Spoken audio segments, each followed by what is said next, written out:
Mummy जी, क्या ससुराल में बहू की कीमत एक रसोई जितनी? एक लड़की के सपनों की क्या कोई कीमत नहीं होती? क्या हर बार वो अपने सपनों को मारकर ही अच्छी बहू कहलाएगी?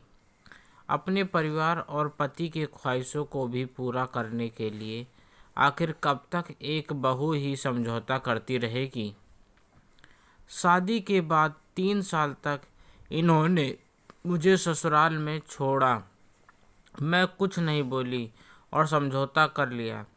अब जब इस घर में आई हूँ तो मैं अपनी छोटी छोटी खुशियों के साथ जीना चाहती हूँ, पर मेरे ससुराल वाले ना जाने मेरी भावनाओं को कब समझेंगे। रंजीता आए दिन की परेशानियों को अपनी माँ के साथ साझा करती हुई कह रही थी। फिर देखते ही देखते अंधेरा हो गया। रंजीता संजय पति का इंतज़ार करने लगी कि वो दफ्तर से लौटे तो एक साथ बैठकर चाय पिएंगी। वो सोच ही रही थी कि दरवाजे पर दस्तक हुई। खुश होकर रंजीता ने दरवाज़ा खोला। 100 वर्ष से भी लंबी आयु होगी आपकी। अभी मैं आपको ही याद कर रही थी कि आप आ जाते तो आपके साथ बैठकर चाय पीऊँगी। और देखो, आप आ भी गए। संजय माथे से पसीना पोंछते हुए बोले, धर्म पत्नी ये आज के युग में दुआ नहीं बद्दुआ का काम करेगी। इतनी उम्र तक क्या मैं स्वस्थ रह पाऊंगा या तुम स्वस्थ रहोगी? मेरी सेवा करने के लिए अगर वादा करती हो तो फिर ठीक है, अन्यथा ऐसी दुआ कभी मत करना। रंजीता बोली, क्या बात है, आज आप थके थके लग रहे हैं। आज क्या दफ्तर में ज़्यादा ही काम हो गया? संजय बोले, काम तो हर रोज़ होता है। गर्मी के मौसम में जैसे ही दफ्तर से बाहर निकलो लगता है जीना कितना मुश्किल है। पर जब रोड पर काम करते हुए मज़दूरों को देखता तो भगवान का आभार प्रकट करता हूँ कि उन्होंने हमें बहुत दिया। सच कहा है किसी ने, जिसके पास जितना रहता है उसी में दुखी होता है। रंजीता आगे बढ़कर संजय का बैग ली और बोली, आप आराम से हाथ पैर धो लीजिए, मैं चाय बनाती हूँ, फिर बैठकर बातें करेंगे। संजय फ्रेश होने चले गए। रंजीता ने अदरक वाली चाय बनाई, जिसकी खुशबू से ही संजय की आधी थकान मिट गई। चाय पीते पीते संजय बोले, अरे मैं तो बताना ही भूल गया। माँ कह रही थी इस बार दुर्गा पूजा में हम सबको घर जाना होगा। रंजीता बोली, आप तो जानते हैं 9 दिन का मेरा भी व्रत रहता है, मैं कलश बैठाती हूँ। संजय बोले, तो माँ कौन सा नहीं जानती हैं? फिर भी उन्होंने कहा कि बहू इस बार घर पर ही पूजा कर लेगी, क्योंकि बाबूजी और मुझे दिक्कत हो जाएगी। रंजीता शक भरी निगाहों से संजय की तरफ देखी और बोली, मतलब मैं समझी नहीं। संजय बोले, वो हमारे घर का जो रसोइया है दुर्गा पूजा में छुट्टी लेकर घर जा रहा है। जब माँ ने कहा कि दुर्गा पूजा में बाबूजी पूजा करते हैं तो उसने कहा इस बार हमारे घर पर भी पूजा है। उसने तो नौकरी छोड़ने की धमकी दे दी। रंजीता बोली, उसकी नौकरी छोड़ने से हमारे जाने का वहाँ क्या संबंध है? संजय एक पल को रुके, फिर बोले, सेम टू सेम, मैंने भी यही सवाल माँ से टूट किया तो कहने लगी, बाबूजी कह रहे थे अब रसोइया नहीं रहेगा तो घर में खाना कौन बनाएगा, तो बहू यहाँ आ जाएगी। संजय का इतना कहना रंजीता के पैरों की गर्मी सर पर चढ़ गई और रंजीता थोड़ी देर पहले तक कुर्सी पर बैठकर आराम से चाय पी रही थी, खड़ी हो गई और गुस्से से बोली, इसका मतलब आपके घर में मेरी औकात एक रसोई जितनी है? सच कहते हैं लोग, बहू कितना भी कर ले पर ससुराल में उसे कभी इज्जत नहीं मिल सकती। इतना कुछ सुनने के बाद आपको लगता है मैं वहाँ कभी जाने की इच्छा करूँगी? इतना कहकर गुस्से से रसोई की तरफ चली गई। संजय ने दांतों जीभ दबा लिया और मन ही मन सोचा, इतनी बड़ी गलती उसे कैसे हो गई? उसने क्या कह दिया? संजय ने जल्दी जल्दी अपनी चाय ख़त्म की और उसको मनाने चला गया। और रंजीता संजय की एक बात नहीं सुनी और रात के खाने की तैयारी करने लगी। 2-3 दिन तक रंजीता चुपचाप घर का काम करती और संजय से बात नहीं करती। संजय बोला, मैंने तो कुछ नहीं कहा, फिर भी तुम हर बार मुझसे ही क्यों नाराज़ हो जाती हो? रंजीता बोली, तो क्या आपके माता पिता से नाराज़ हो जाऊं? नाराज़ होकर भी क्या फ़ायदा है? आखिर मन की बात जुबान पर आ ही गई। सच कहा उन्होंने, आपके घर में मेरी कीमत एक रसोइयाँ जितनी है। अब आप मेरा मुंह मत खुलवाइए और दफ्तर जाइए।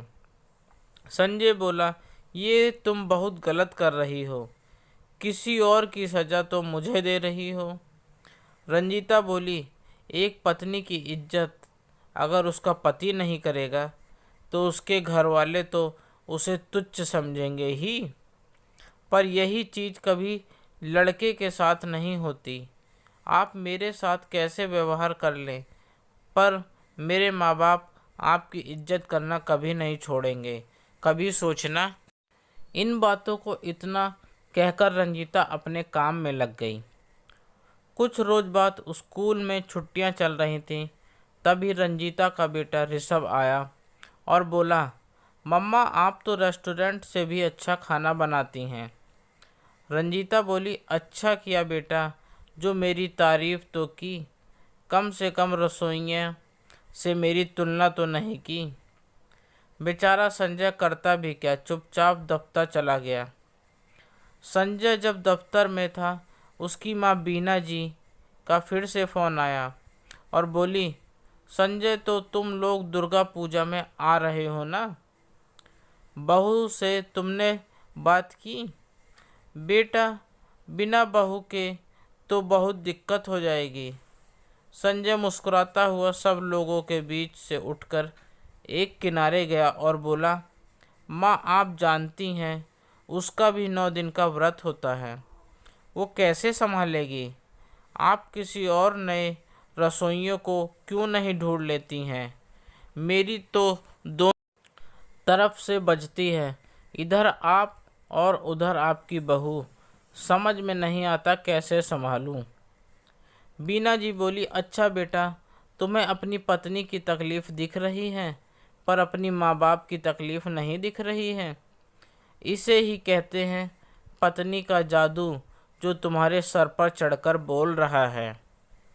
संजय बोला, माँ बुरा मत मानना, पर आप लोगों की तकलीफ़ ऐसी भी नहीं है कि आप लोगों उसका उपाय नहीं निकाल सकते हैं। और रंजीता के बदले में मैं तो 9 दिन का व्रत रख नहीं सकता, वो तो उसे ही करना होगा। ये कैसी बातें आप कर रही हैं? आप अगर अपनी बहू की तकलीफ़ नहीं समझेंगी तो दूसरे क्या समझेंगे? हाँ, अगर आप अपने बेटे से उम्मीद रखती हैं तो मैं आ जाता हूँ, पर मेरे आने से क्या आपकी समस्या सुलझ जाएगी? एक बार आप बाबू जी से बात कीजिए, फिर मुझे कहिएगा तो मैं आ जाऊँगा। अब मुझे काम करने दीजिए, प्रणाम। इतना कहकर संजय ने फ़ोन रख दिया। अगले दिन संजय बिना कुछ बोले चुपचाप नाश्ता करके दफ्तर चले गए। रंजीता को बड़ा आश्चर्य हुआ कि इतना चुप तो कभी नहीं रहते। फिर संजीता ने शाम में ऋषभ से कहा, जरा पापा से पूछो क्या दादी से बात हुई थी? ऋषभ ने पूछा तो संजय रंजीता की तरफ देखकर बोला, हाँ हो गई थी, और जो तुम्हारी मम्मी जो चाहती थी वही मैंने कह दिया कि तुम्हारी मम्मी वहाँ नहीं जाना चाहती। रंजीता उधर से आई और बोली, ये क्या किया आपने? मैंने ये कब कहा था? मैं नहीं चाहती। अरे मैंने तो ये कहा था कि 9 दिन के व्रत में मैं पूरे घर का काम कैसे करूँगी, और फिर यहाँ घर में दिया बाती कौन करेगा? आप ना बनी हुई बात को बिगाड़ देते हैं। कभी भी मेरे लिए कुछ कह तो बातें नहीं हैं, उल्टा मुझे फंसा देते हैं। संजय बोला, हे भगवान, इन औरतों को समझाना शायद आपके बस की बात भी नहीं थी, इसलिए आपने इनके इतने रूप बनाए और हम सबको भी फंसा दिया। सही है ऊपर वाले, अकेले आप ही क्यों झेलेंगे? अब बस आप ऊपर बैठे मुस्कुराते रहो और अब नीचे हम झेलेंगे। रंजीता बोली, हे ईश्वर, इनकी बातों के लिए इन्हें क्षमा करना। अब मुझे ही सब ठीक करना होगा। आप तो बनी हुई बात भी बिगाड़ देते हैं। रंजीता ने बीना जी को फ़ोन किया। बीना जी तो पहले से ही भरी थी, तो बोली, मुझे तो लगा जब तुम यहाँ आना ही नहीं चाहती हो तो हमसे कोई संबंध भी नहीं रखना चाहती होगी। रंजीता बोली, मम्मी जी, उस घर में आकर काम करने में मुझे कोई दिक्कत नहीं है, आखिर वो मेरा ही घर है। किंतु मुझे इस बात बुरा लगा कि रसोइया के ना रहने पर मुझे बुलाया जाना और ये कहना कि रसोइया नहीं है, इसलिए मुझे याद किया जा रहा। ये बात सुनकर मुझे बहुत तकलीफ़ हुई। क्या मेरी उस घर में एक रसोइया जितनी अहमियत है? बीना जी बोली, बहू, हमारे कहने का भी वो मतलब नहीं था, परंतु अगर तुम्हें उस बात से तकलीफ़ हुई है तो हम अपनी बात वापस लेते हैं। हाँ, ये बात भी तुमने सही कही कि तुम भी तो 9 दिन का व्रत रखती हो, आखिर कैसे सब कर पाओगी? रंजीता बड़े प्यार से बोली, मम्मी जी, 9 दिन के व्रत में अगर मैं घर का काम करूँगी तो सोचिए कहीं न कहीं आप लोगों को भी पाप लगेगा। मैं नहीं चाहती मेरी वजह से मेरे माता पिता तुल्य सास ससुर को पाप लगे, और आपसे मदद ले नहीं सकती क्योंकि आप बहुत जल्दी थक जाती हैं। फिर आप बीमार पड़ जाएंगी तो सोचिए अकेले मैं कैसे संभाल लूँगी। और इतने सालों से मैं कलश यहीं बैठा रही हूँ, फिर इस साल अगर यहाँ से कहीं गई तो घर में कौन दिया बाती करेगा? बीना जी थोड़ी देर चुप रहीं, फिर अपने पति किशोर बाबूजी वहीं बैठे थे, उनको बोली, सुनो जी, बहू सही तो कह रही है। अब कामकाज बेटा वहाँ करता है और वहाँ दिया बाती नहीं हुआ तो कितना पाप लगेगा। बहू तुम रहने दो, हम यहाँ दूसरे रसोई या की व्यवस्था कर लेंगे। इतना करना, पूजा खत्म होने के बाद कुछ रोज के लिए यहाँ चली आना। रंजीता झट से बोली, हाँ हाँ माँ जी, ये भी कोई कहने की बात है। वैसे भी आपके सुपुत्र यहाँ रहकर करेंगे भी क्या? उन्हें 3 दिन की छुट्टी मिलेगी तो मैं वहाँ आपके पास भेज दूँगी, शायद आपकी थोड़ी मदद कर दें।